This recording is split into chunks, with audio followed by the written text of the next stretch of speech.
चलो तो जो क्वेश्चन यहाँ से शुरू करते हैं, तो कहाँ से स्टार्ट किया, 246। टू क्या कह रहा है कि W1 W2 भी subspace in R8, dimension of W1 6 है, डायमेंशन ऑफ W2 5 है, then one of the possible of dimension of W1 intersection W2। Okay, तो आपको क्या लगता है W1 इंटरसेक्शन W2 हमने क्या पढ़ा था? इसका थ्योरम होगा W1 intersection W2 less than equal to dimension of minimum of dimension of W1, W2। क्योंकि W1 इंटरसेक्शन W2 जो है सबसेट है। अच्छा, तो ऐसे हालांकि वो रैंक में होता है। बाकी लोग बताइए। Less than equal to mean of, less than equal to होगा मीन ऑफ, मतलब mean of dimension of W1, W2, वो डायरेक्ट थ्योरम है सर। ओके, तो इसमें 2 क्यों डिस्कार्ड हो रहा है? 8 तो इसका वैल्यू तो फिर 5 होगा मिनिमम, तो 5 से कम होगा तो वो 4 हो रहा है। 2 क्यों नहीं होगा सर मतलब वन पॉसिबल डायमेंशन बोल रहा है ना।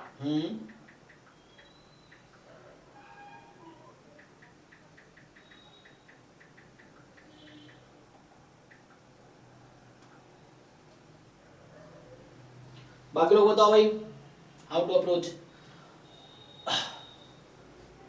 जो आपके पास पूरा वेक्टर स्पेस है वो R है ना, वेक्टर स्पेस R8 है, so dimension of vector space ये तो 8 हो गया है ना। तो dimension number of linearly independent subspace है ना, इन, तो लेस देन तो ठीक है। अच्छा, W1 प्लस W2 का डायमेंशन क्या होता है? अगर मैं आपसे पूछूं W1 प्लस W2 इसका डायमेंशन का फॉर्मूला क्या, इसका क्या है? Dimension of W1 plus dimension of W2 minus dimension of W1 intersection W2। Okay, तो कितना आ जाएगा गिवन इंफॉर्मेशन के हिसाब से? 11 माइनस W1 इंटरसेक्शन W2, ऐसे मतलब उसका सम।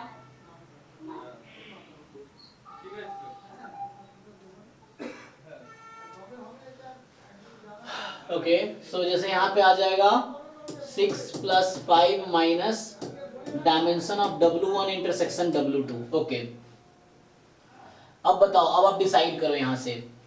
तो ये हो गया 11 minus dimension of W1 intersection W2, और ये है dimension of W1 plus W2। तो इसके डायमेंशन का रेंज क्या होता है? इसका रेंज क्या होगा? सम है ये। So what is range of dimension of W1 plus W2? कहां से कहां तक होगा ये?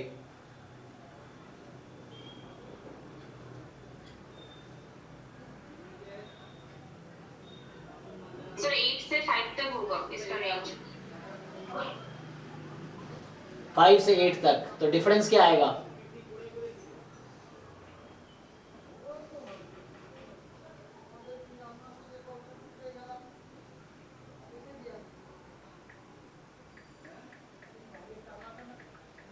बाकी लोग बताओ जिन लोगों ने सॉल्व किया है।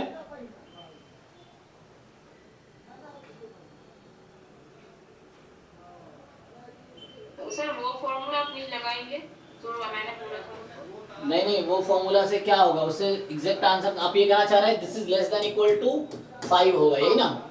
हाँ, मोर देन इक्वल टू क्या होगा? तो फिर उसका सर नियरेस्ट पॉसिबल वैल्यू तो 4 हो रहा है, इसीलिए सर 4 लिखा था। ऐसे थोड़ी चलता है कि नियरेस्ट पॉसिबल वैल्यू दिए, कोई अप्रोक्सीमेशन थोड़ी चल रहा है। सो यहां से मैं ये पूछना चाहता हूं कि dimension of W1 plus W2 क्या होगा? ये ऑब्वियसली हमारे पास मोर देन इक्वल टू 8 और लेस देन इक्वल टू 11 होगा। तो यहां से क्या आएगा डिफरेंस? अगर मैं बाउंड निकालूं तो क्या होगा? एक मिनट। सो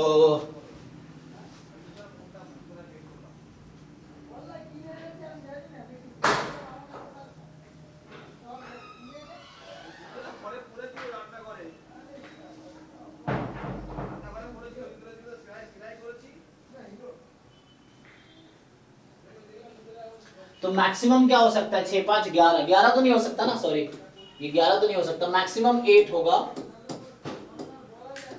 मैक्सिमम 8 होगा। और मिनिमम क्या हो सकता है, क्योंकि देखो W1 plus W2 is a subspace of R8, इसका सबस्पेस है ना, तो इसका मैक्सिमम डायमेंशन 8 हो सकता है। मिनिमम क्या होगा, कोई बताओ मुझे।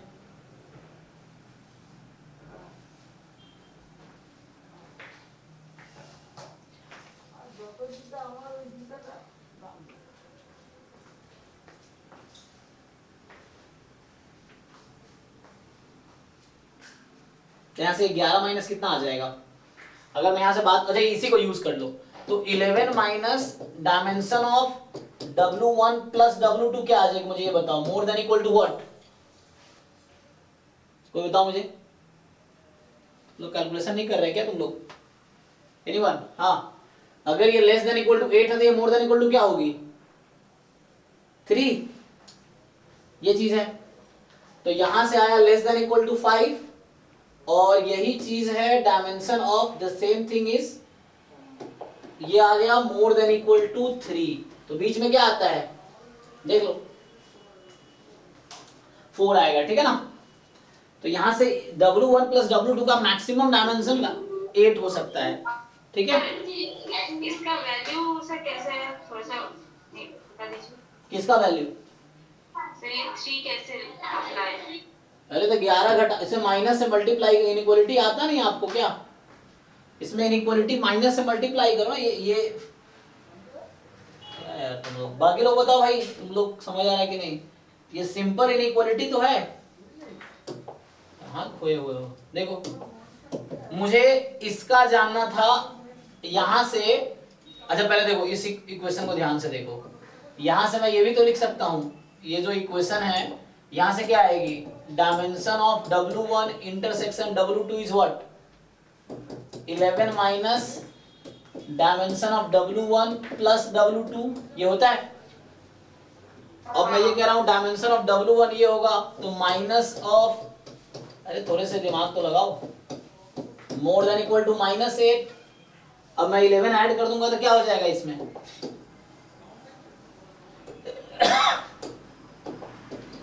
सो 11 माइनस 3 हो जाएगा, dimension of W1 plus W2 more than equal to, यहां से 3 हो गया, तो ये 3 आ गया। सो ये एक फॉर्मूला है, एक्चुअली एक फॉर्मूला ये यूज किया हमने, फॉर्मूला होता है डायमेंशन ऑफ, यहाँ यूनियन में नॉट बी अ सबस्पेस, हमने देखा था थ्योरी जब पढ़ रहे थे कि W1 यूनियन W2 में नॉट बी अ सबस्पेस, तो हमें W1 plus W2 will always be a subspace. So W1 plus W2 का डायमेंशन होता है dimension W1 plus dimension W2 minus dimension of intersection, ये मुझे क्वेश्चन में दे रखा है, तो यहां से ये मिल गया, इसको इधर बुलाएंगे तो यहां से ये मिल गया। अब मुझे इसका बाउंड पता है कि इसका मैक्सिमम डायमेंशन 8 हो सकता है, क्यों, क्योंकि ये वेक्टर स्पेस का सबस्पेस है, तो वेक्टर स्पेस का डायमेंशन 8 है, तो मतलब ये समझ लो सैंपल स्पेस का डायमेंशन 8 है, समझो, तो कोई इवेंट होगा उसका कोई सबसेट होगा तो उससे कम ही होगा, तो इसका डायमेंशन 8 से कम ही होगा। अब ये फॉर्मूला यूज कर लिया, तो इसको यूज करके इसका बाउंड निकाल लिया, तो ये मोर देन 3। अब ये W1 इंटरसेक्शन W2 दोनों का सबस्पेस है, W1 का भी W2 का भी, तो again W1 intersection W2, W1 and W2 दोनों का सबस्पेस है, तो इंटरसेक्शन का डायमेंशन 6 से भी कम होगा, 5 से भी कम होगा, तो दोनों के मिनिमम से कम होगा, ठीक है, तो 5 से कम हो गया मिनिमम से, और यहाँ से आया कि 3 से ज्यादा है, तो 3 से ज्यादा है 5 से कम है, तो बीच में सिर्फ पॉसिबल वैल्यू 4 ही है। ओके, नेक्स्ट जो हमारे पास है 2 4 6, फोर्थ जो है ये कह रहा है कि इंटीग्रेट करना आपको इस रीजन पे, तो कीजिए। फोर्थ में क्या दिक्कत है जी, तो यहां से root under x square plus y square dx dy, तो डबल इंटीग्रेशन, एक तो ये r हो गया और ये हो जाएगा r dr d थीटा, तो यहां से अब देखो ग्राफ बना के, ये बोल रहा है x square plus y square more than x less than 2x, तो अगर ग्राफ बनाऊं मैं इसका, so x square plus y square more than equal to x less than equal to x को ठीक से लिखोगे तो ये आ जाएगा, इसको एक साथ करो, सो यहां से आ जाएगा x square plus y square more than equal to x x square plus y square less, इसको ठीक से लिखो। तो x माइनस 1/2 का whole square plus y square more than equal to 1/2 का होल स्क्वायर। चेक कर लो भाई। और यहाँ से आ जाएगा x माइनस 1 का होल स्क्वायर, और थोड़े से पेन पेपर चलाओ, जो बीच के स्टेप्स छूटे वो लिख के देखो तुम कि मैं कैसे लिख रहा हूँ, तब जाकर समझ आएगा। सिर्फ देखने से काम नहीं चलेगा, लिखने से समझ आएगा। So y square less than equal to यहाँ आ जाएगा 1। चेक करो भाई। तो ये हमारे पास दो सर्कल आ गया, ये वाला। सो अब आपको समझना है, इसके बीच का इंटरसेक्शन लेना है मुझे। तो ठीक है, अच्छा तो मुझे करना क्या है यहाँ पे एक्चुअली, आर तो यहीं से आ जाता है ना, यहाँ अगर मैं पुट कर दूं, हमें थीटा की मेन रिक्वायरमेंट है ना। देखो यहाँ तो are square more than equal to R cos theta less than equal to R sine theta, R तो कट जाएगा। So R more than equal to R R cancel कर दो, तो कॉस थीटा टू, एक मिनट मैंने गलत कर दिया ना, तो वहाँ पे साइन थीटा कितना होता है? हाँ रुको रुको, मैं गलती लिख दिया, 2 है ना, 2x है ना। सो 2r cos थीटा, तो यहाँ 2 cos थीटा, ठीक है। सो r की value cos theta two 2 cos theta, अब सही है। क्योंकि x है ना, यहाँ x है, यहाँ 2x है, तो this is 2x, this is x। So r cos theta 2r cos theta, तो r की वैल्यू cos थीटा से 2 cos थीटा है, ठीक है। सो r की वैल्यू है cos थीटा से 2 cos थीटा। सो अब हमारे पास r की लिमिट तो आ गई, तो यहाँ पे r की लिमिट तो आ गई cos थीटा से 2 cos थीटा। अब थीटा की लिमिट चाहिए, तो थीटा की लिमिट के लिए ग्राफ बनाना पड़ेगा इसका। तो ग्राफ बनाने के लिए हमने ये दो रीजन देखे, अब इस पे ग्राफ बनाएंगे। तो यहाँ पे एक सर्कल है, सेंटर है हाफ कॉमा, है ना, रेडियस हाफ का।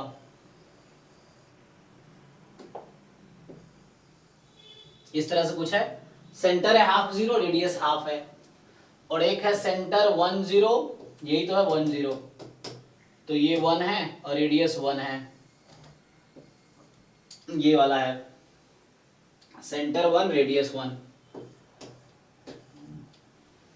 बोला क्या है कि इससे ज्यादा है तो हाफ रेडियस वाले सर्कल है ना, तो इसका एक का इनसाइड रीजन है, एक का outside region, more than equal to है ना, तो ये सर्कल आउटसाइड सर्कल, ये इनसाइड सर्कल, तो मतलब रीजन आपको समझ तो आ ही रहा होगा।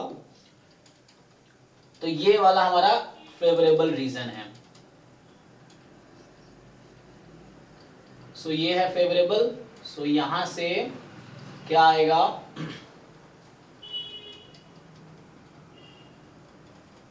ये हमारे पास है,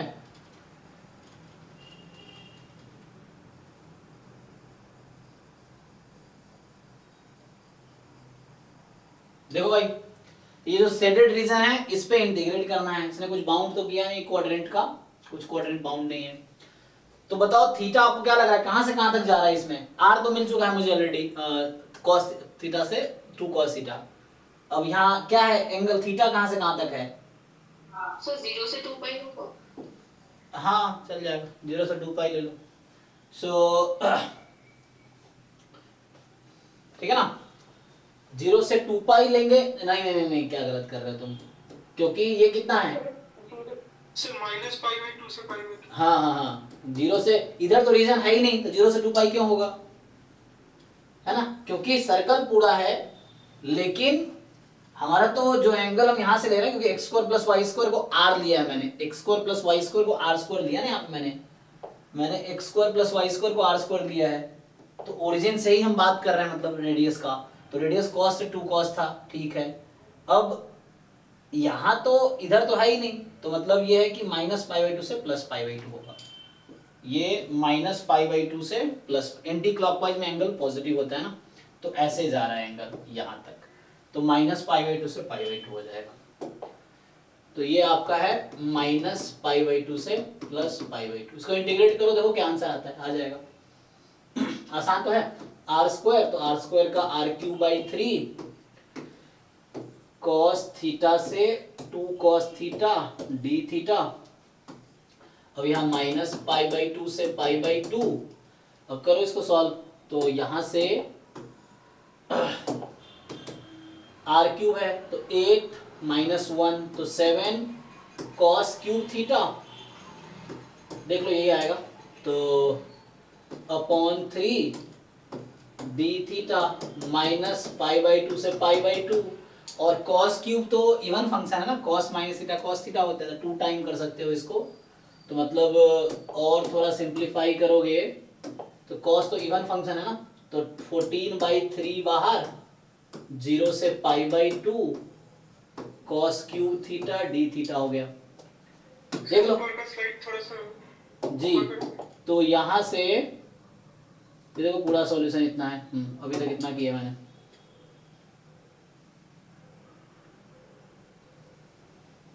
ठीक है भाई, देख लीजिए आगे करो, इंटीग्रेट करो, cos क्यूब आता है ना इंटीग्रेट करना, cos को बाहर ले लो, 1 माइनस साइन स्क्वायर लिखो cos को, आ जाएगा इंटीग्रेट होके, तो यहां से बस आपको क्या करना है, 14/3 0 से pi by 2 1 minus sine square theta into cos theta D theta, अब साइन थीटा को t ले लो तो 1 minus T square D T, और लिमिट चेंज कर लो उसके हिसाब से, तो लिमिट भी चेंज करो, तो साइन को t ले लो 0 से 1 हो जाएगा, तो यहां से आ गया 14/3 0 से 1 minus T square D T, अब तो कर लोगे, बताओ आंसर देख लो, तो आ जाएगा, इतना गढ़ी दिया मैंने, ठीक है ना, तो यहाँ से आ जाएगा, चलिए, सो 2 4 6 अगला क्वेश्चन है 6, कौन सा क्वेश्चन था, 4 था, 6 नंबर है कि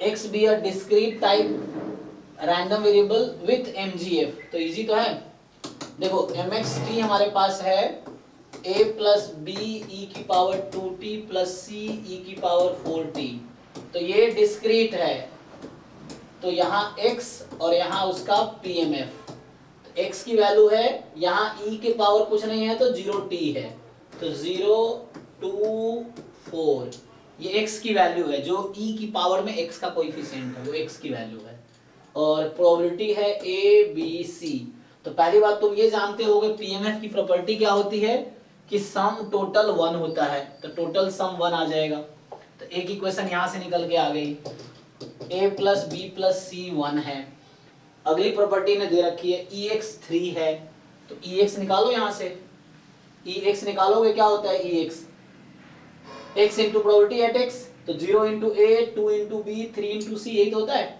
तो यहाँ से आ जाएगा 2b प्लस 4c बराबर 3, तो ये ex आ गया, अब ये वेरिएंस x पता है, मीन पता है, जैसे ex स्क्वायर निकाल लो आसान रहेगा, तो ex स्क्वायर निकालोगे तो वेरिएंस x बराबर होता है, ex स्क्वायर बराबर होता है वेरिएंस प्लस ex का होल स्क्वायर, तो 9 प्लस 2 11, तो ex स्क्वायर करोगे तो आ जाएगा 4b प्लस 16c बराबर 11, अब बताओ 3 इक्वेशंस है, 3 अननोन से सॉल्व नहीं कर लोगे, है ना, ये आपके पास 3 इक्वेशंस है, 3 अननोन से एबीसी निकालो, प्रोबेबिलिटी आ गई, पूछा गया है बताओ एक्सपेक्टेशन ऑफ 2 की पावर x, ठीक है, एक्सपेक्टेशन ऑफ 2 की पावर x निकाल लेंगे, पहले यहाँ से एबीसी निकाल लो इन इक्वेशन से, और एबीसी निकल गया, कैलकुलेट करो खुद से, तो देखो क्या आता है, तो यहाँ से निकालो a क्या है, b क्या है, c क्या है, पहले ये निकालो खुद सॉल्व करके, उसके बाद एक्सपेक्टेशन ऑफ 2 की पावर x कह रहा है, कोई बात नहीं, 2 की power 0 into probability at 0, a 2 की पावर 2 प्रोबेबिलिटी एट 2, b 2 की पावर 4 प्रोबेबिलिटी एट 4, c हो गया, ये आंसर है, देखो कैलकुलेट करो इसको, मैं तुम्हें करना पड़ेगा कैलकुलेशन, सीखोगे तभी ना जब कैलकुलेशन करोगे, सब कुछ मिल जाएगा लिखा हुआ तो रट्टा मारना है, सीखना है ना तो कैलकुलेशन करना पड़ेगा। नेक्स्ट तो हो गया यहाँ तक 10, तो इसके बाद 10 नंबर है कि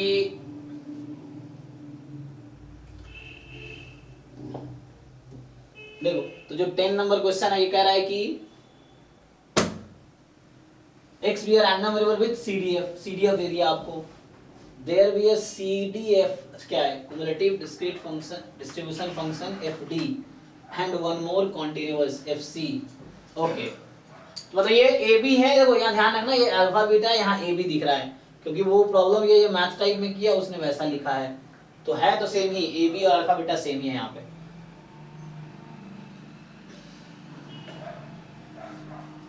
तो यहाँ से पूछ रहा है आपसे कि तो हो जाएगा ना, इसको ब्रेक करो तो एफ एक्स को लिखा हुआ है a time f d x plus b time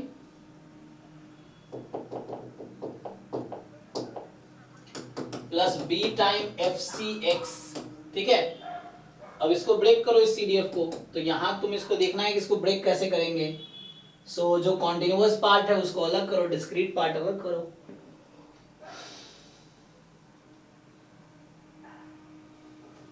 sir यहाँ पर मतलब मैच नहीं कर रहा सर। मैच नहीं कर रहा है, ठीक है देखते हैं हाँ, क्योंकि सर देखिए 1/25 है तो वहाँ पर 1/2 कैसे हो रहा है मतलब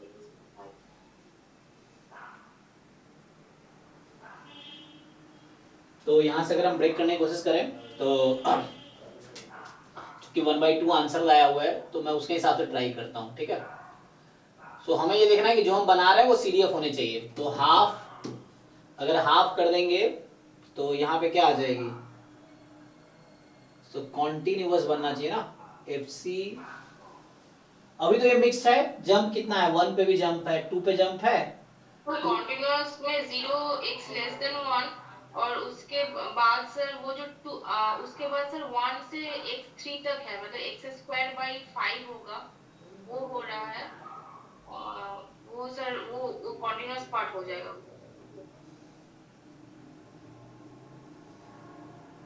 1 से 3 तक, लेकिन सर वो डिस्क्रीट पार्ट में थोड़ा सा प्रॉब्लम है।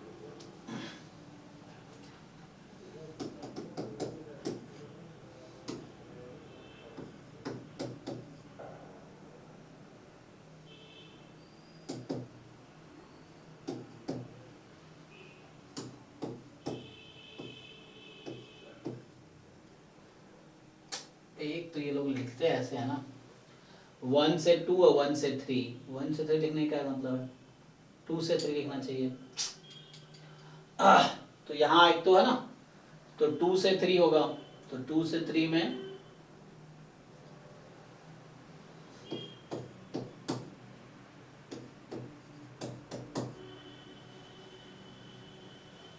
लेकिन वहां 2 पे क्या हो रहा है, 2 पे जंप हो जाएगा पर इसमें। x <2 में तो सर 0 कैसे होगा मतलब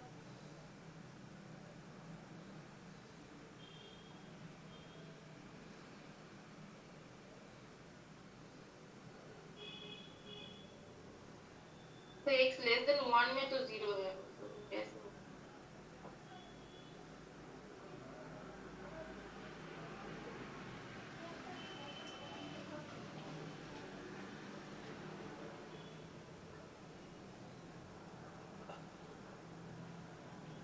तो सर अगर यहाँ पे प्रोबेबिलिटी फाइंड किया तो डिस्क्रीट पार्ट पे हाफ आ रहा है और कंटीन्यूअस पे हाफ आ रहा है, इसको हाफ है क्या?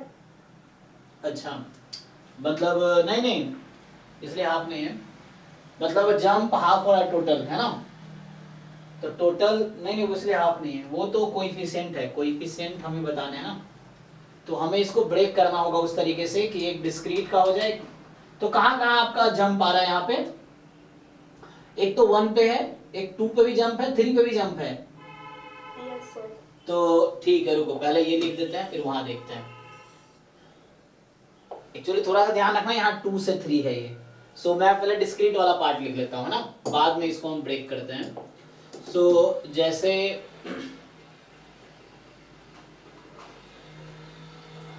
जंप है ठीक है कोई बात नहीं, सो ऐड होता जाता है ना वैल्यू, जो पुराना वाला है वो ऐड हो जाएगा इसमें। सो 0 1/25 और यहाँ भी 1 अगर कर दूं मैं तो 1/2,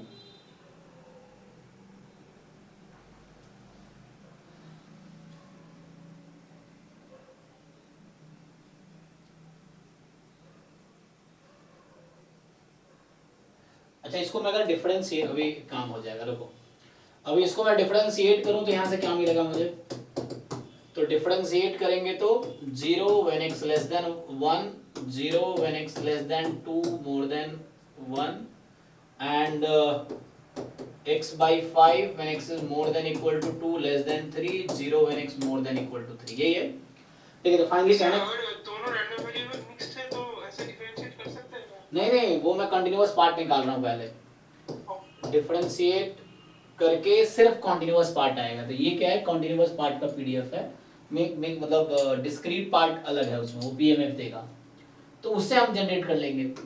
तो यहाँ से हमारे पास ये पीडीएफ जो आया x/5 है जब x 2 और 3 के बीच है। तो इस पीडीएफ के हेल्प से हम सीडीएफ लिख सकते हैं कॉन्टिन्यूअस का। तो जो कॉन्टिन्यूअस पार्ट का बात कर रहे हो, ये कॉन्टिन्यूअस पार्ट के लिए है। सो कॉन्टिन्यूअस पार्ट के लिए जो सीडीएफ निकल के आएगी वो ये आएगी, 0 when x less than 2 and integration करोगे आप कितना, x स्क्वायर बाई 10 हो जाएगा, लेकिन लिमिट कहाँ से होगी, इसका सीडीएफ कैसे निकालते हैं हम लोग, आपको पता है ना, सीडीएफ कहाँ से स्टार्ट होता है, 2 से लेके x तक, t/5 dt, ये कितना आएगा, तो ये बनेगा हमारे पास -4/10। ठीक है जी, t²/2, तो x को ये वाला कॉन्टिन्यूअस पार्ट का सीडीएफ है। तो जो कॉन्टिन्यूअस पार्ट है ना, मैं लिख के बता रहा हूँ, देखो ध्यान से, तो जो कॉन्टिन्यूअस पार्ट है वो कुछ ऐसा है, the continuous part is like this. तो ये जो एफ सी है ना, एफ सी लिख रहा हूँ, ये सीडीएफ ऑफ, मतलब अभी चलो मैं एफ सी लिख के दिखाता हूँ आपको। तो यहाँ से मेरे पास आया जो कॉन्टिन्यूअस पार्ट है वो कुछ ऐसा है, 0 when x less than क्या, less than 2, x square minus 4/10 when x more than equal to 2, less than 3, 1 when x more than equal to 3। अगर यहाँ आप 3 रखते हैं तो क्या आंसर आ रहा है अभी, ये मतलब CDF, it is not the CDF, अब सीडीएफ बनेगा। सो मतलब ये मैं कहना चाह रहा हूं, दिस इज द, क्या कॉमन लोग इसमें सीडीएफ बनने के लिए, what will you take out to make it CDF, half, है ना। सो हाफ कॉमन लोगे तो 0 x स्क्वायर माइनस 4/5 एंड 1/2, नहीं तो अब इसको 1, हमें इसको ऐसा बनाना है, यहां लिखना पड़ेगा half when x more than equal to 3। देखो x को 3 रखने पे क्या आंसर देगा, ये x को यहाँ पे 3 रखो तो आंसर क्या देगा, 5/10, 1/2, तो ये 1/2 आएगा यहाँ पे। So now you got the answer, actually this is the correct value.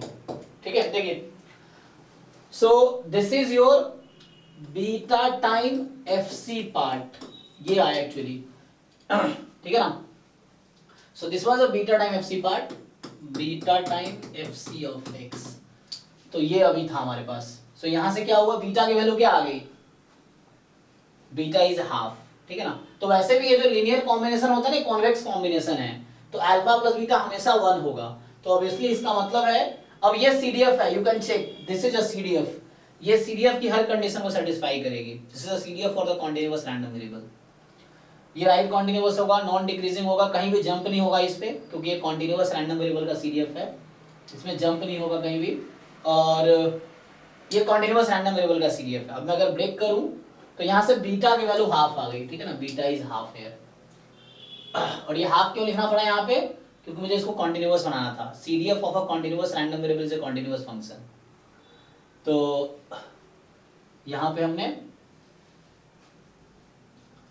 ये आ गया। अब इसी के अकॉर्डिंग इसको ब्रेक कर लो। तो ब्रेक करना है तो सेम वे में ब्रेक करना पड़ेगा। तो यहाँ x स्क्वायर माइनस 4/5 है ना, पहले तो हाफ बाहर कर लो, फिर उससे कर लो हाफ बाहर करके। सो फाइनली मैं अगर लिखूं, पहले हाफ बाहर कर लो, तो ये जो fx ऑफ x था, इसमें से हाफ बाहर करूंगा तो बनेगा, है ना, 2 पार्ट ब्रेक करना पड़ेगा इसको सम करके, 1/2 प्लस 25 होगा। रुको, तुम रुको 1 मिनट, हमें लिखना है इसको ऐसा कि 0, अभी क्या आया था, x स्क्वायर माइनस 4/10 और 1/2, ये तो आया था कंटिन्यूअस पार्ट, ठीक, अब मुझे एक्स्ट्रा लिखना है, एक्स्ट्रा जो चीज़ थी वो लिखनी है, इसी को मुझे ब्रेक करना है दो पार्ट में। तो ये कॉन्टिन्यूस पार्ट वाला, ये वाला पार्ट ये आया था ना, इसको 4/10। ओके, तो यहाँ होगा, हमने क्या करना है, तो 0 ही है, यहाँ 1/25 है, उसी को सम करके वैसा हो जाना चाहिए। सो ये था x लेस देन 1 पे भी 0 है, अब चाहो तो x more then 1 less than 2 पे भी 0 है, ठीक है ना, कॉन्टिन्यूस वाला पार्ट जो, उसकी बात कर रहा हूँ मैं। सो ये था,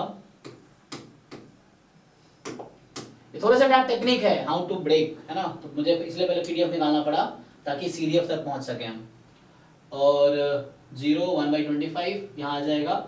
अब ये घटाया ना हमने, तो इसको बैलेंस करने के लिए क्या करना पड़ेगा आपको, 0 लिखना पड़ेगा 4/10, ताकि इन दोनों का सम, तो यहाँ x था more than 2 less than 3, x more than equal to 3, ठीक है, और यहाँ पे दिस, और लास्ट में 1/2। तो ये देखिए, ये निकल के आ गया, ये 1 है, x 1 से 2 है, लेकिन आपको इतना करने की जरूरत है नहीं, सिर्फ अल्फा बीटा चाहिए। अल्फा प्लस बीटा 1 होता है, बीटा हाफ आ गया तो अल्फा हाफ ही होगा, क्योंकि अल्फा प्लस बीटा हमेशा 1 होगा, कॉन्वेक्स कॉम्बिनेशन है, आपको याद होगा lambda time f d x plus 1 minus lambda time f c x लिखा था मैं क्लास में। तो 4 ये 1/2, तो यहाँ से x की value more than equal to 2 less than 3, x more than equal to 3, यहाँ से हाफ निकाल लो तो ये भी एक सीरीएफ बन जाएगी, और यहाँ से हाफ निकाल लो तो ये भी एक सीरीएफ बन जाएगी। तो हाफ निकालने के बाद दोनों सीरीएफ रहेगी, देखो, so if you take half common, so this will be like half, अब ये बन जाएगा 0 when x less than 2, x square minus 4/5 when x is more than equal to 2 less than 3, 1 when x more than, ये time continuous लिख दिया, beta time continuous part लिख दिया मैंने, और ये डिस्क्रीट पार्ट में आएगा, हाफ कॉमन लोगे तो 0 when x less than 1, 2/25 when x more than equal to 1 less than 2, 8/10 when x more than equal to 2 less than 3, and यहाँ 1 हो जाएगा, ठीक, या इसको 4/5 कर सकते हो आप, जब x more than equal to 3, ठीक है, देख लो ये आ गया। You check, this is a CDF, right continuous होगा, नॉन डिक्रीजिंग होगा, इन्फिनिटी में 1 माइनस इन्फिनिटी 0, वैल्यू ऐड होती चली गई, 2 में ऐड होती चली गई। सो ये FD है, D डिस्क्रीट पार्ट का CDF, this is the CDF of continuous part, this is CDF of discrete part, and this is your alpha and this is your beta, या वही AB, जो कि यहाँ AB लिखा वही AB है, FD, so half half, ठीक है ना, so this way you can break। तो डायरेक्टली मुझे नहीं दिखा था, मैंने क्या किया, डिफरेंशिएट कर दिया, डिफरेंशिएट करने से क्या होता है, पीएमएफ पार्ट लूज हो जाता है, तो सिर्फ कॉन्टिन्यूअस पार्ट आता है जो हाफ पार्ट है, फिर कॉन्टिन्यूअस पार्ट से मैंने कॉन्टिन्यूअस का सीडीएफ ढूंढ लिया, अब कॉन्टिन्यूअस का सीडीएफ से सब्ट्रैक्ट कर देंगे इसमें से कॉन्टिन्यूअस का सीडीएफ, तो डिस्क्रीट का सीडीएफ बचेगा, तो दोनों से आ गया, पार्ट घटा देंगे, ठीक है। तो इस तरह से एक बार खुद से ट्राई करके देखो, नहीं तो डाउट है तो कुछ पूछो, फिर समझ आएगा। तो नेक्स्ट जो है हमारे पास 10 नंबर हो गया, 10 जो है 7 में क्या है, 7 हमें वो करना है, consider to random variable x such that, मतलब इसमें क्या है, ये तुम्हारे पास ट्रांसफॉर्मेशन है, y बराबर √x है जब x पॉजिटिव है, y बराबर माइनस मॉड में √x है जब x नेगेटिव है। तो पूछ रहा है कि पीडीएफ, अच्छा x नॉर्मल 0 1 है, ओके, तो ये बता रखा है कि x जो नॉर्मल 0 1 है, अच्छा, तो मुझे बता रखा है कि x जो है वो नॉर्मल 0 1 है, ओके, तो यहाँ अगर x और माइनस x होता तो वो नॉर्मल 0 1 ही y आ जाता, लेकिन कोई दिक्कत नहीं है।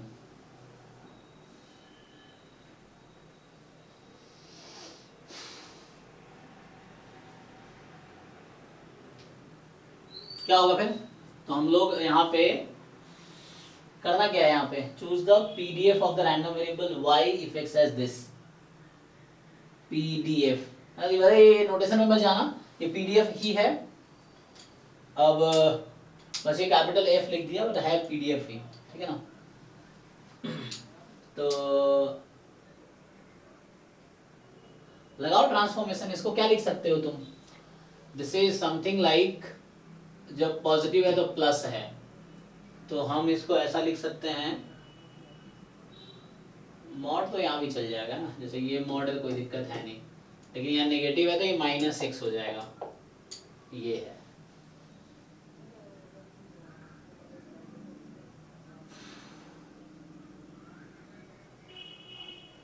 तो y का सपोर्ट क्या है यहाँ पे, रियल नंबर है। Support of y is real number, support of x is also real number. Inverse image क्या हो रहा है यहाँ पे,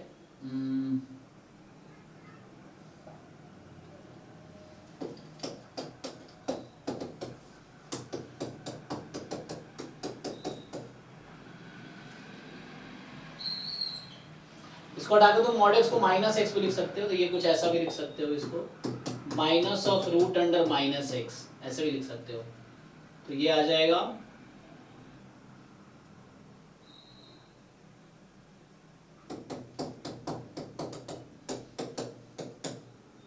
कहने का मतलब ये है यहाँ पे कि ये मोनोटोनिक फंक्शन है, y is monotonic function of x। तो हम क्या करते हैं मोनोटोनिक फंक्शन होने के लिए, होते हैं तो क्या करते हैं, तो दो पार्ट में इसको जैकोबियन लगा लो, दो पार्ट में।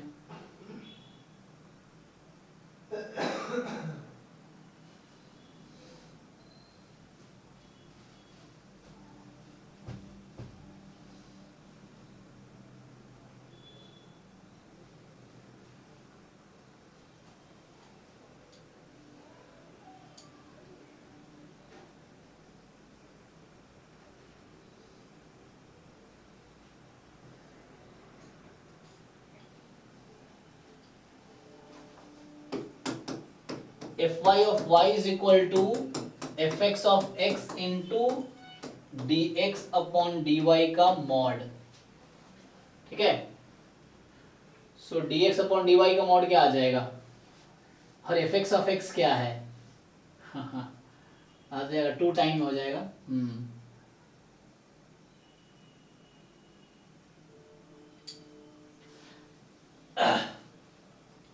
देखो यहाँ x जब पॉजिटिव है तो तुम्हारा y पॉजिटिव है, x जब नेगेटिव है तो y क्या है, नेगेटिव है ना।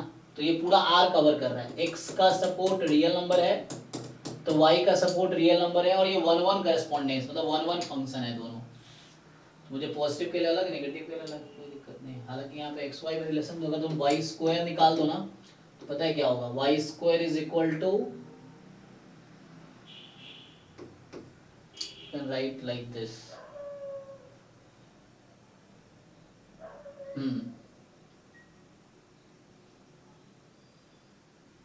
जैसे समझो mod x, y square is mod x, yes ये रिलेशन है इसके बीच, y square is mod x, ठीक हुआ ना। देखो अगर तुम y स्क्वायर करोगे that is mod x, actually y square is mod x, x is equal to plus minus, यहां से क्या आ गया, x is equal to plus minus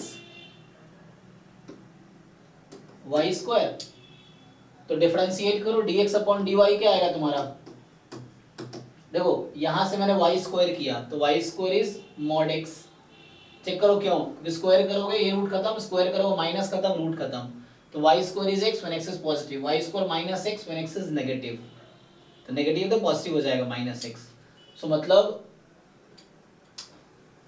y square mod x है, ठीक। तो यहां से x बराबर प्लस माइनस वाई स्क्वायर होगा, प्लस और minus y square depends on value of x, x positive है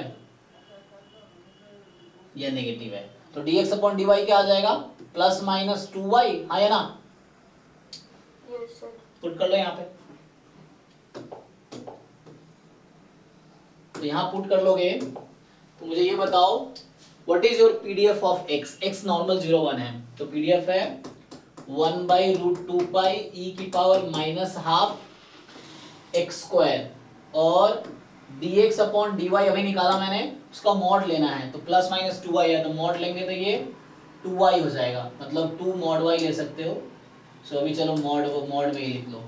अब ये x में और y में क्या रिलेशन है, मतलब x स्क्वायर को मैं क्या लिख सकता हूँ, x स्क्वायर को क्या लिख सकता हूँ, तो मुझे इसमें y में चाहिए ना answer, so what is x square, देख के बताओ, यहाँ एक बार और स्क्वायर कर दो तो क्या हो जाएगा, y की पावर 4 बराबर x स्क्वायर। तो पुट कर लो यहाँ पे, तो फाइनल आंसर इज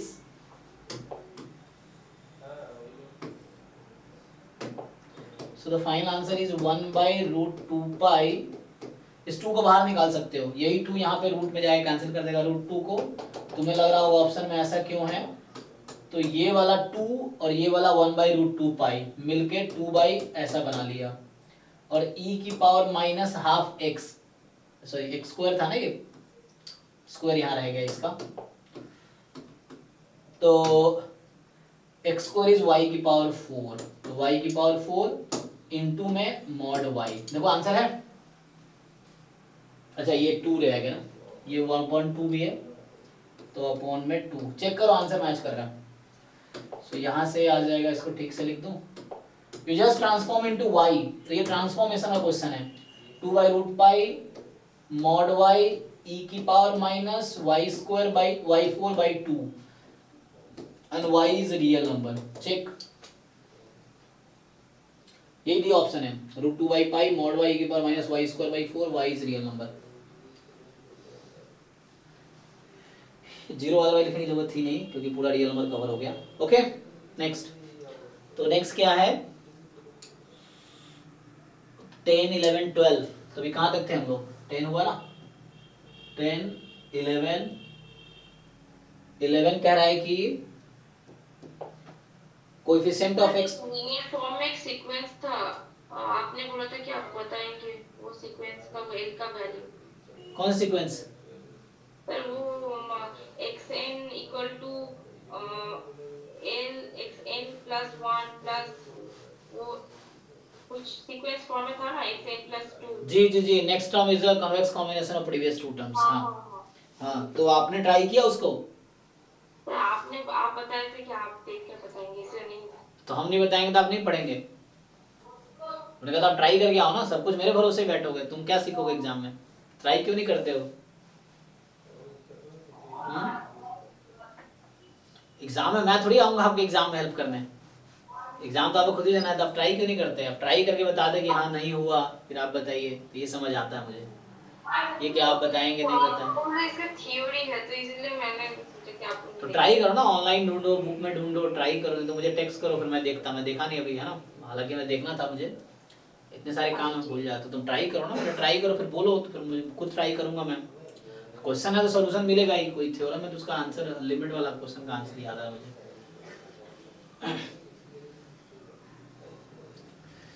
इसलिए खुद के भरोसे बैठो, दूसरे को जब नहीं हो तो हेल्प मांगो, ये है, यानी आप कराएंगे तो करेंगे, नहीं तो फेल हो जाएंगे, तो उसमें हमारा थोड़ी नुकसान है, आपका नुकसान है।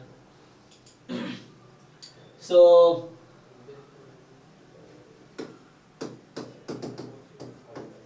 ये तो इजी है भाई, इसमें क्या डाउट है, the coefficient of x - 1 whole square in the Taylor series, answer 2 ही आ रहा था। अच्छा तो इसमें गलत आंसर लगा रखा मतलब, ओके।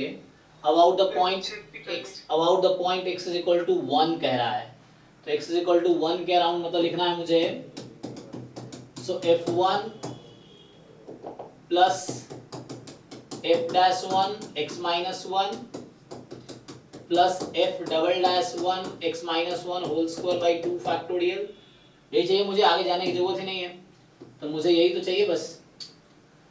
सो मुझे चाहिए f', तो समहाउ इस क्वेश्चन का जो आंसर है वो यही है, f'(1/2 फैक्टोरियल, तो 2 यहाँ लिखने के बजाय मैं यहाँ लिख देता हूँ।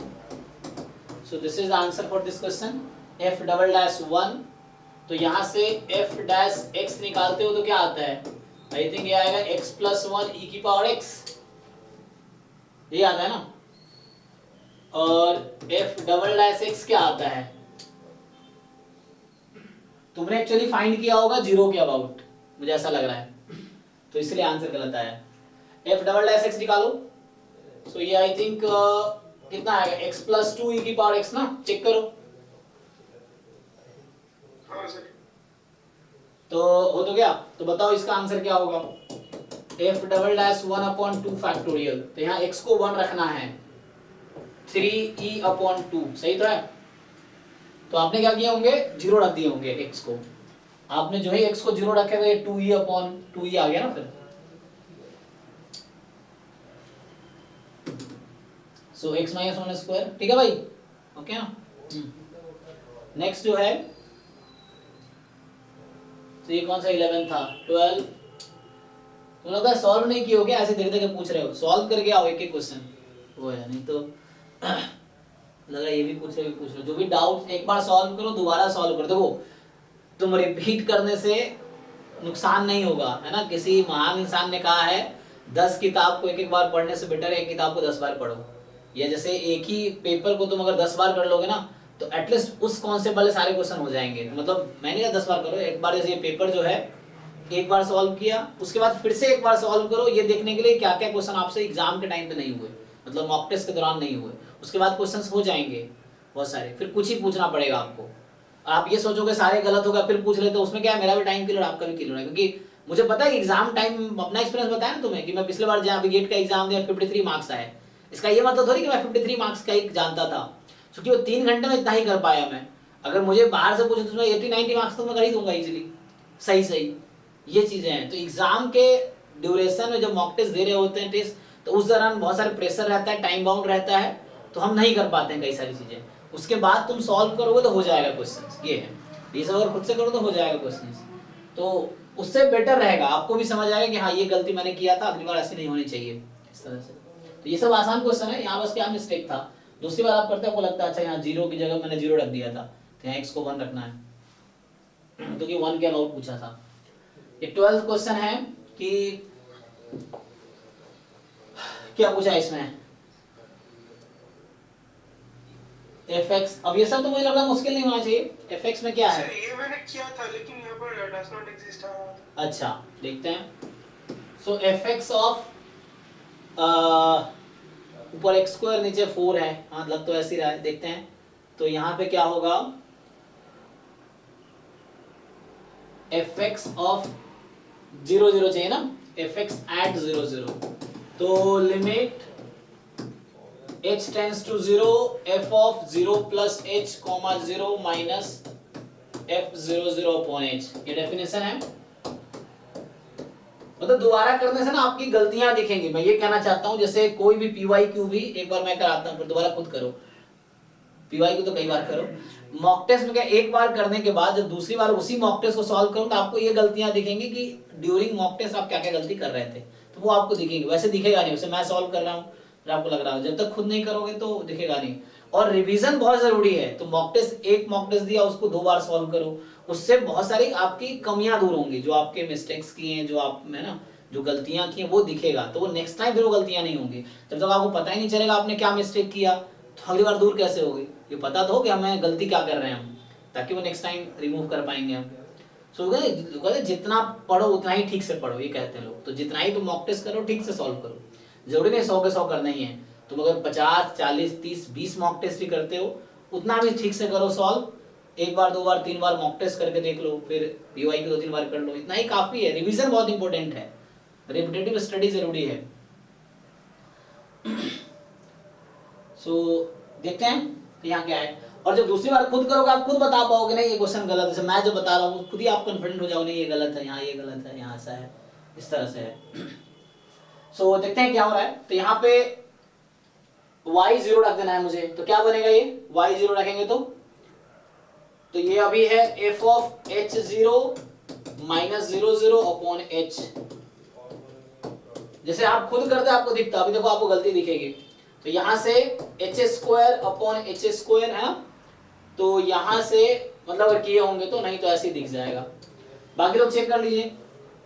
तो इसने y तो 0 हो गया और 0 0 0 है, तो मतलब यहाँ आप सही कर रहे थे, तो इसमें ये 1 हो गया, तो 1 अपॉन h, यहाँ पे नॉट एग्जिस्ट, देख लो, क्योंकि x नॉन जीरो, y तो 0 हो गया। सिमिलरली fy निकालेंगे तो क्या हो रहा है, fy में fy ठीक है, fx में आई थिंक नॉट एग्जिस्ट आ रहा है, fy आएगा, देख लो fy आ जाएगा, fy की वैल्यू यहाँ मिल जाएगी। अगर हम fy 0 0 निकालेंगे तो यहाँ मतलब करेक्ट करना पड़ेगा हाँ, कि fx 0 0 इज नॉट 1 एक्चुअली, और fy 0 0 आप निकालेंगे, सो यहाँ से आ जाएगा k tends to 0 f of 0 0 plus k minus f00 upon k। तो इसको पुट करते हैं, लिमिट k टेंस टू 0, तो x को 0 रखना है तो 0 ही हो गया। सर दोनों ही डज नॉट एग्जिस्ट। कैसे बताओ? सर वो तो k 0 होगा तो ओ हाँ सॉरी सर, हाँ k का ठीक है, y 00 का वैल्यू आ रहा है क्योंकि ये एग्जैक्टली न्यूमरेटर एग्जैक्टली 0 है और डिनोमिनेटर टेंस टू, तो नॉन जीरो क्वांटिटी है, तो exactly 0 upon non zero quantity, तो ये 0 हो गया। तो fy00 is 0 fine, fx00 is not 1, है ना। तो यहाँ पे क्योंकि h² अपॉन h² और बाहर में मैं गलत लिखा है, इसने बनाया है, सो h00 तो ये डज नॉट एग्जिस्ट होगा, ये partial derivative with respect to x does not exist है।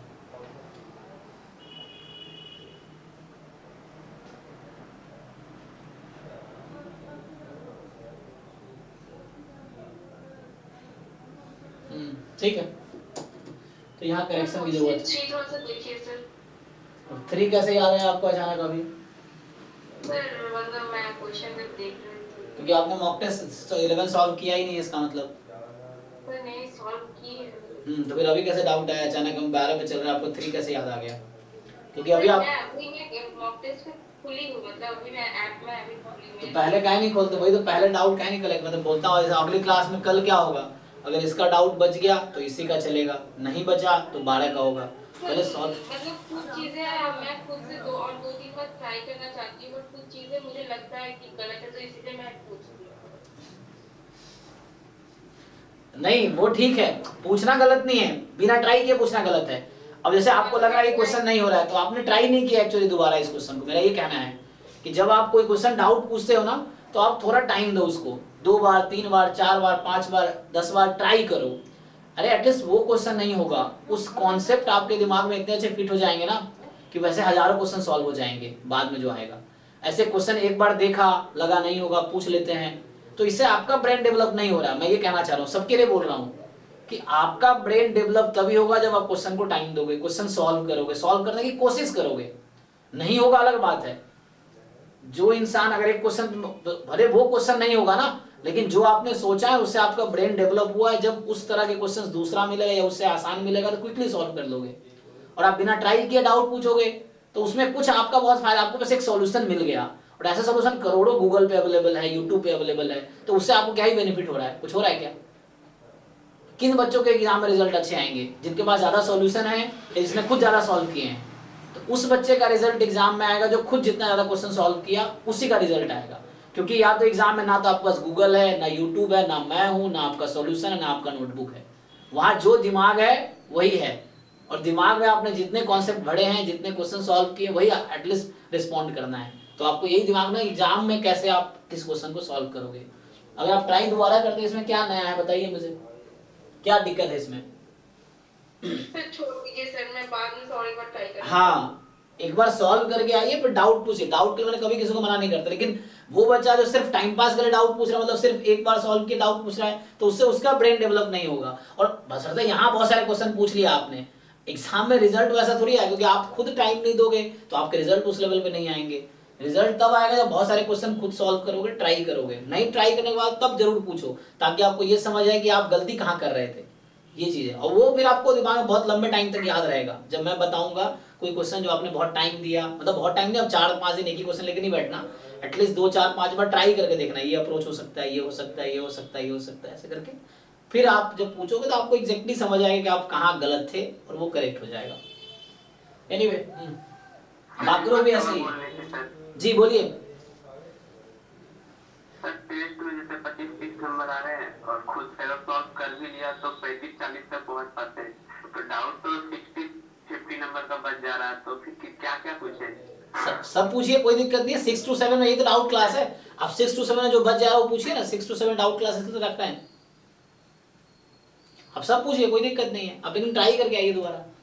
देखो सीखना है आपको, आप ये मत सोचो आपके पहली बार में 100 आएंगे, नहीं आएंगे। वो बच्चा जो पिछले बार, चाहे जिसके 2nd रैंक थे, जिसके 3rd रैंक थे, जिसके 6th थे, 7th थे, 8th थे, ये भी वो लोग हैं जो इनिशियली इसके भी 5, 6, 10 नंबर इनिशियली आते थे, 20-25 नंबर आते थे इनिशियली। ये एंड में एग्जाम तो लास्ट एग्जाम है ना आपका, लास्ट मॉक टेस्ट होगा, तो आप हमारे साथ सॉल्व मॉक टेस्ट सॉल्व करो ना, फिर देखो ना एंड में आपके 20, 30, 40, 50 तो आएंगे ही, तो क्या ही दिक्कत है। अभी टेंशन नहीं लेना आपको। होता क्या बच्चा पहला टेस्ट देता है, सर 5 नंबर आए, कोई बात नहीं, दूसरा टेस्ट तो 6 आएंगे, 7 आएंगे, 8 आएंगे, इंप्रूव करो उस तरह से, और नहीं भी करो सीखो, उसमें तो कोई दिक्कत नहीं है।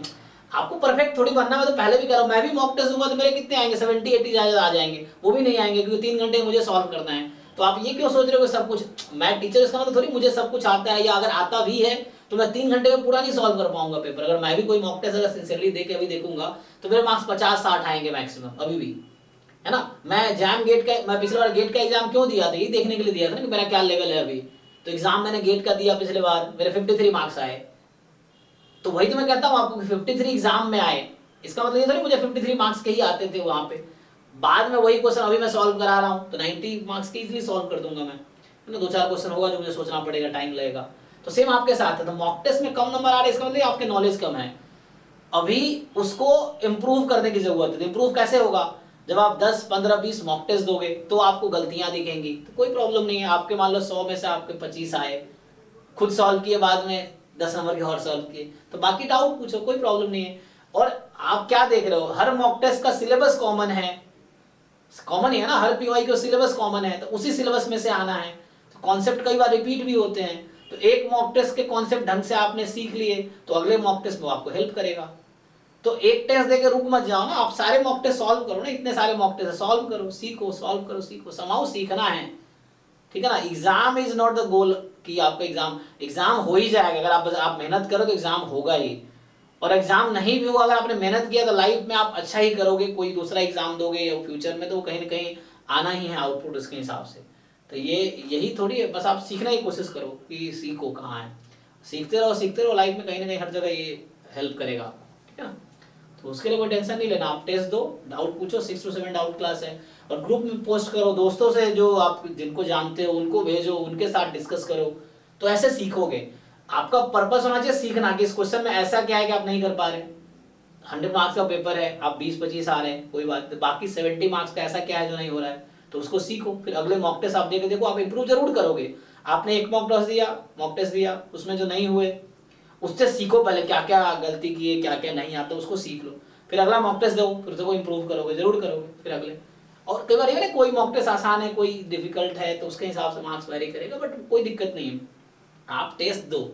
अब यहाँ मान लो मैं इतना आसान पेपर बना दूं कि 100 में 100 आ जाएंगे, तो इसका ये मतलब थोड़ी कि आपके एग्जाम में 100 आ जाएंगे, फिर तो वहाँ आप बेवकूफ बन जाओगे, वहाँ तब भी आपके 20, 25, 30, 40 नंबर ही आने हैं, है ना, क्योंकि 50 में तो फर्स्ट रैंक हो जाता है, टॉप 10 में आ जाते हैं 50 वाले।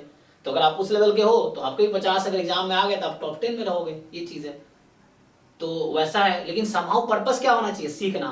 अभी जितना सीख सके वही जो सीखेंगे वो एग्जाम में हमें लगाने हैं, अब उसमें जो मार्क्स आएगा वो रैंक देगा। तो अभी कम मार्क्स आ रहे कोई दिक्कत नहीं, एग्जाम में अच्छे मार्क्स आने चाहिए। अब पूरे मॉक टेस्ट में बहुत ज्यादा मार्क्स आ रहे, एग्जाम में खराब मार्क्स आए, तो मॉक टेस्ट का कोई फायदा ही नहीं हुआ फिर। तो आपको अभी सीखना है, मॉक टेस्ट में कम आ रहे कोई दिक्कत नहीं, तो आपको ज्यादा सीखने की जरूरत है, वो ज्यादा सीखेंगे कोई प्रॉब्लम नहीं। बड़ा ज्यादा मार्क्स आ जाएंगे फिर आप भूल जाओगे मुझे सब कुछ आता है, फिर उस चक्कर में फिर आपके एग्जाम खराब हो जाएंगे, है ना, ओवर कॉन्फिडेंस में। सीखो, आप कोशिश करो, सीखो, डाउट मुझसे पूछो, दोस्तों से पूछो, ऑनलाइन हेल्प लो, गूगल, यूट्यूब हेल्प लो, फालतू चीजें मत ज्यादा देखो ऑनलाइन, क्योंकि ऑनलाइन डिस्ट्रैक्शन बहुत है ना, ये भी है, तो आपको डिस्ट्रैक्शन से बचना पड़ेगा। जैसे मेरे बहुत सारे वीडियोज आते रहते हैं, तो मैं भी कई बार सोचता हूँ बच्चा मेरा, मतलब तुम सिर्फ रेलिवेंट वीडियोस देखो, मेरे भी और किसी के भी, फालतू वीडियो मत देखो, जो एडवर्टाइजमेंट वाले वीडियोस मत देखो, क्योंकि आप बैच में ऑलरेडी हो, तो उससे वीडियो देखने की जरूरत नहीं है, मतलब टाइम किल होगा ना आपका वो, ये चीजें हैं। एनीवे चलिए, तो कहाँ पे हम लोग हैं, अच्छा कितना टाइम हो गया, 9:30 तक अभी करेंगे। तो मुझे लग रहा है ये मॉक टेस्ट अगली क्लास में कंटिन्यू करना पड़ेगा, मतलब कल भी मॉक टेस्ट 11 का ही डिस्कशन करेंगे। और मान लो 100 में से अगर मैंने 15 यूनिट वाइज कराए हैं, 20-25 फुल लेंथ भी करवा देता हूँ, तो इसका ये मतलब मुझे सारे कराने हैं। अब आपने सीख लिया, उसी को इम्प्लीमेंट करना है, और परफेक्ट होने की कोई जरूरत नहीं आपको, मैं भी परफेक्ट नहीं, मुझे बहुत कुछ नहीं आता है और उसकी जरूरत भी नहीं, तभी मैं इस लेवल तक पहुंच गया, 3 IIT में पढ़ लिया, मैं PhD चल रहा है, तो ऐसे कोई परफेक्ट नहीं है, होने की जरूरत भी नहीं है, आप जैसे हो काफी है उतना, बस अपने आप को इम्प्रूव करते रहो, उतना सफिशिएंट है। और जो 3000 बच्चा जैम का एग्जाम दे रहा है, उन्हीं में से रैंक डिसाइड होगा और बाकी सब आपके जैसे ही हैं। तो ऐसा सोचने की जरूरत नहीं कि आपको नहीं आता, दुनिया को आता है, सब आपके जैसे ही, आपके लेवल पे ही हैं। आप अभी ज़्यादा मेहनत करोगे, आपके अच्छे रैंक आएंगे, उसी में रैंकिंग होनी है। 1 से लेके जो 2-3 हज़ार बच्चे जो गेट एग्जाम का एग्जाम देते हैं, तो उन्हीं में से रैंकिंग होना है। और चूंकि आप प्रिपरेशन कर रहे हो तो उन बच्चों से बेटर हो जो सिर्फ फॉर्म भरे हैं, है ना। मतलब देखो मेरे पास अभी 300 बच्चे जैम के अप्रॉक्स हैं और इनमें से देखना ज़्यादातर बच्चे ये होंगे जिनके रैंक टॉप 300-400 में ही होंगे, मतलब ज़्यादातर। या अगर सारे बच्चों बता दो तो 1000 के बाहर रियरली कोई बच्चा जाएगा, सब बिलो 1000 होगा, अंडर 1000 रैंक होगा। क्योंकि ये जो बाकी 2000 से 3000 के बीच में रैंक जो है 1000 के बाहर, ये वो बच्चे जो सिर्फ फॉर्म भरे हैं, ऐसे देखने के लिए भर देते हैं, बिना तैयारी का फॉर्म दे देते हैं। लेकिन जो बच्चा थोड़ा बहुत भी तैयारी किया है तो उसका रैंक अंडर 500 आएगा ही। तुम चाहो पूछ लो पुराने लोगों से, ये चीज़ है। क्योंकि तुम 20 नंबर ले आओगे तो तुम्हारे रैंक अंडर 100 आ जाएंगे, ये है। अब 20 नंबर से लाना मुश्किल हो रही है, ये चीज़ है। 25 ले आए, 30 ले आए तो रैंक तुम्हारे उस तरफ 50, 60, 70 पे रैंक होगा, उस तरीके से है ना। मैं बताया फिर 45 मार्क्स पे 15 रैंक है पिछले बार, इस तरह से है। 15 हालांकि वो तो है ही, अपलोड यूट्यूब चैनल पे है मेरा मार्क्स वर्सेस रैंक, वो देख लो। लेकिन वो फोकस नहीं है, क्या होना, तुम सीखते रहो ना, एग्जाम में मार्क्स तो आ ही जाएंगे, तुम सीखने की कोशिश करो। ठीक है, तो और एडमिशन रैंक पे होता है, मार्क्स पे नहीं, एडमिशन रैंक पे होता है ना। कि रैंक 30-40 रैंक तक बॉम्बे मिलेगा, 70-80 रैंक तक कानपुर मिलेगा, जनरल कैटेगरी वालों को बता रहा हूँ, ये है। बाकी 100-150-200 रैंक तक तुम्हें 93 से मिलेगा, जो भी है 110, हाँ 100 के आसपास, इस तरह से हैं जो जनरल कैटेगरी के लोग हैं। बाकी EWS उसमें तो पता है रिजर्वेशन का है, तो उससे हो जाएगा। कहाँ पे हम लोग, तो 12 हो गया ना, 12 किया कि नहीं। सो 12 है, हाँ 12 किया। 12 में थोड़ा मिस्टेक ये है कि fx डज नॉट एग्जिस्ट होगा ना। 12 के बाद आपका है 18 कह रहा है कि XYZ भी independent exponential distribution with parameter, वो लैम्डा है, लैम्डा m, लैम्डा म्यू और इस तरह से v है या म्यू है। ओके, तो पूछ रहा है कि x less then y less than z क्या होगा। हाँ, तो एक काम करो, देखो अगर मैं वैसे सोचूं, देखो हालांकि बहुत सारे तरीके हैं, लेकिन इसमें क्या है, 3 नंबर है, वो इस ऑर्डर में अरेंज है, this less than this less than this. तो वैसे इस तरीके से टोटल परमुटेशन कितना हो सकता है, 3 नंबर का परमुटेशन कितना है, 3 फैक्टोरियल 6। इसमें से ये अगर मैं XYZ को इस पे फिट करूं तो टोटल 6 केसेस बनेंगे ना, टोटल 6 केसेस बनेंगे। अच्छा, अभी मैं मान लेता हूं कि लैम्डा म्यू और ये इक्वल है, लैम्डा म्यू और ये v या न्यू जो भी है इक्वल है, तो इसकी प्रोबेबिलिटी क्या होनी चाहिए, probability x less then y less than z की प्रोबेबिलिटी। अगर XYZ IID है तो आंसर क्या होना चाहिए, क्या आएगा, 1/6। हाँ 1/6। अब देखो तुम ऑप्शन में लैम्डा म्यू और न्यू को इक्वल कर दो, देखो कौन सा ऑप्शन 1/6 नहीं दे रहा है, वो तो पक्का बाहर हो जाएगा। पुट करके देखो, तो चाहो तो है ना, तीनों को इक्वल रख दो, 1 रख दो, इक्वल क्या, तीनों को इक्वल टू 1 रख दो एग्जांपल के लिए, सबको 1 रखो, तो 1 रखेंगे तो ये आंसर क्या देगा, 1/4 a आउट हो गया, 1/2 1/8 आउट हो गया, 2 2 4, यहाँ देखो 1/6। सिर्फ डी ऑप्शन है जो 6 आंसर देगा, बाकी कोई 1/6 आंसर देगा। मैं कह रहा हूँ लैम्डा म्यू न्यू को 1 हो गया, तो ये एंट्रेंस अप्रोच हुआ। अब ये कोई सब्जेक्टिव सॉल्यूशन में लिखेगा तो उसको 0 मार्क्स मिलेंगे, है ना। IITs में जाओगे वहाँ MSc में सब्जेक्टिव एग्जाम होते हैं, आपके कॉलेज में BSc में सब्जेक्टिव एग्जाम होते, तो वहाँ नहीं लिखना। लेकिन एंट्रेंस में मुझे टाइम बचाना है तो मैं कोई शॉर्टकट ट्रिक ढूंढ लूंगा। तो ये एक तरीका था कि मैं लैम्डा म्यू न्यू सबको 1 रख देता हूँ, तो मुझे पता है कि इस ऑर्डर में 1/6 आना चाहिए, और ABC 1/6 नहीं दे रहा है तो आउट हो गया, तो इसीलिए D is the correct answer. Sir mock के टाइम पे जब ये क्वेश्चन सॉल्व करते तो ये सब एप्रोच तो आता ही नहीं। हाँ, क्योंकि जब मैंने बहुत सारे एग्जाम दिए इसलिए मुझे आइडिया ना कि इतना है, तो यही चीज आप लगाओगे तो याद आएगा। नेक्स्ट टाइम जब ऐसा हो तो आप सोचो कि मैंने इस तरह के क्वेश्चंस किए हैं, क्योंकि हमने इस तरह के क्वेश्चन एग्जाम में ऑलरेडी आए हुए हैं जहाँ पे कोई डिस्ट्रीब्यूशन नहीं दिया, बस ये लिखा हुआ है कि XYZ आर IID, ये एग्जाम का ही क्वेश्चन है, तो what is probability of this, ये एग्जाम का ही क्वेश्चन है, ये तो 1/6 है। तो बस हम वही सोचेंगे कि क्यों जनरल करना है मुझे, क्योंकि अगर लैम्डा म्यू न्यू कुछ भी होगा तब भी सेम ही आंसर आना है, तो मैं उसको फिक्स कर देता हूँ, देख लूंगा जो नहीं आ रहा इक्वल उस लैम्डा म्यू न्यू के लिए ऑप्शन भी मैच करने चाहिए, तो ये ऑप्शन एबीसी मैच नहीं कर रहा था, आउट हो गया, तो इससे बहुत कम टाइम में आंसर आ गया, तो ऐसे हो गया। तो ये थोड़े ट्रिक हो गया, तो ये क्वेश्चन प्रैक्टिस करके आएगा, यहाँ आपको समझ आया, नेक्स्ट टाइम ऐसे होगा। जैसे कोई एन वाला क्वेश्चन है तो मैं अक्सर करता हूँ, कोई एन इन्वॉल्व है नेचुरल नंबर, तो मैं एन फिक्स कर देता हूँ कि क्यों इतना एन के लिए सॉल्व करना है, फिक्स करके देख लो, ऑप्शन जो डिस्कार्ड थोड़ा बाहर करो, उस तरीके से वैसा है, ठीक है। यहाँ से 18 के बाद है 21, तो 21 कह रहा है कि for a fixed natural मतलब for a fixed n x be the Poisson distribution with parameter n खुद रैंडम वेरिएबल है जो एक्सपोनेंशियल है, तो ex स्क्वायर क्या होगा, ओके। तो आई थिंक ये वाला ऐसा क्वेश्चन वहां पे पॉइजन n ये नहीं आएगा ना, मतलब हमारे पास जो एग्जाम में ऐसा क्वेश्चन आया है कि जैसे x1 x2 xy है और y खुद कोई रैंडम वेरिएबल है, मतलब इस तरह के क्वेश्चंस हैं, तो वहां पे समझ आता है कि कंडीशनल एक्सपेक्टेशन, इस तरह के क्वेश्चंस आए हैं एग्जाम गेट में, आई थिंक आए हैं, तो वहां समझ आता है ये वेरिएबल है। इस तरह के क्वेश्चन एग्जाम में नहीं आएगा जनरली, जहां पे पैरामीटर खुद रैंडम वेरिएबल है। ये बेसियन डिस्ट्रीब्यूशन होता है, वो बाद में बेसियन स्टैटिस्टिक्स एक पर्टिकुलर सब्जेक्ट है स्टैटिस्टिक्स में, बेसियन एस्टिमेटर है ना, बेस थ्योरम का कहीं कहीं यूज होता है उसमें, तो वो उसका है, तो मुझे लगा इस पे तो आना नहीं चाहिए एग्जाम में, क्योंकि ये सिलेबस का पार्ट नहीं है कि x जो है हमारे पास, ये बोल रहा है कि पॉइजन n है और n खुद क्या है, एक्सपोनेंशियल 1 है, n जो है एक्सपोनेंशियल 1 है ना, तो सर ये इसको तो कोई वेरिएबल नहीं है सर। प्रायर डिस्ट्रीब्यूशन कितना है n का, एक्सपोनेंशियल 1 है, तो ये तो सर कंडीशनल है एक्चुअली। क्या करेंगे बताइए। सर मैंने इसका आंसर निकाला। हाँ निकल तो जाएगा, लेकिन इसकी जरूरत है, यहाँ पे इस तरह क्वेश्चन जैम में आए नहीं है, निकल तो जाएगा, सॉल्व करेंगे तो आ ही जाएगा। e ऑफ x कितना है, सर ये डबल x लेना पड़ेगा, e ऑफ x, तो वो सर n आएगा। अरे अभी बताओ, ये और x होगा। पॉइजन n है ना, ऐसे तो n हो जाएगा ना।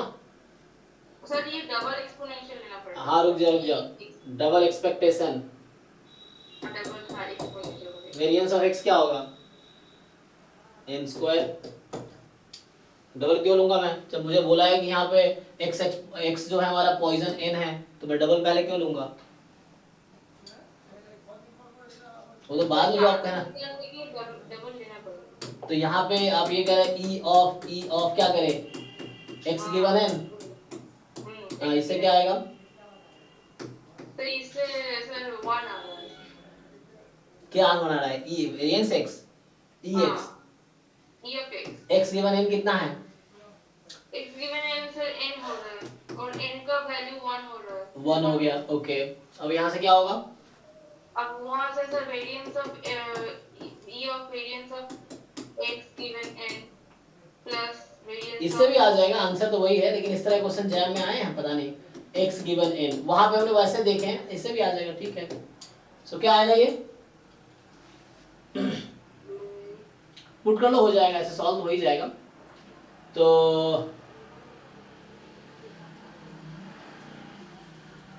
क्योंकि x को n खुद रैंडम वेरिएबल है ना, तो इस तरीके से हम यूज कर सकते हैं कंडीशनल, इस तरह का वहां भी यही अप्रोच यूज होगा जो मैं बताया, जो जैम में क्वेश्चंस आए हैं, जैम में नहीं आए थे। यहाँ था तो, लेकिन आंसर 3 आ रहा था। अच्छा देखते हैं, आंसर से 3 आया है एक्चुअली। अच्छा ओके, तो यहाँ से e of x given n जो है ये आपका e n हो गया, और n क्या था, एक्सपोनेंशियल 1, तो 1 आ गया, ठीक है। अब यहाँ से जब आप ब्रेक करेंगे वेरिएंस x गिवन n, वो सर 1 हो रहा है। सो variance of x given n का मतलब है x का वेरिएंस जब n गिवन है, हाँ n होगा। तो ये अभी n है हमारे पास, plus expectation x given n, तो x तो वही है, पॉइजन है। अब मीन इसका n खुद एक्सपोनेंशियल है, तो 1 और 1 2 ही आ जाएगा, तो ये क्या 57/2 क्यों है, 2 तो ऑप्शन में ही नहीं है, तो 3 होगा एक्सपेक्टेशन। अच्छा नहीं ठीक है ना, हमें वो पूछा है ना, तो 3 होगा। तो ये वेरिएंस आ गया, हमें पूछा है क्या, यहाँ पे हमने मीन वेरिएंस निकाला अभी ना, तो ex स्क्वायर पूछा है हमसे, तो हमने अभी निकाले हैं ex और वेरिएंस x, और हमसे पूछा है ex स्क्वायर, तो ex स्क्वायर यहाँ से आ जाएगा वेरिएंस x 2 प्लस ex का होल स्क्वायर 1, तो 3, मतलब इसका d सही होना चाहिए। हाँ सर 3 आंसर आ रहा है। क्या कर रखा है ये लोग। तो डी ही इसका सही होगा फिर, इतने सारे आंसर गलत लगा रखे हैं।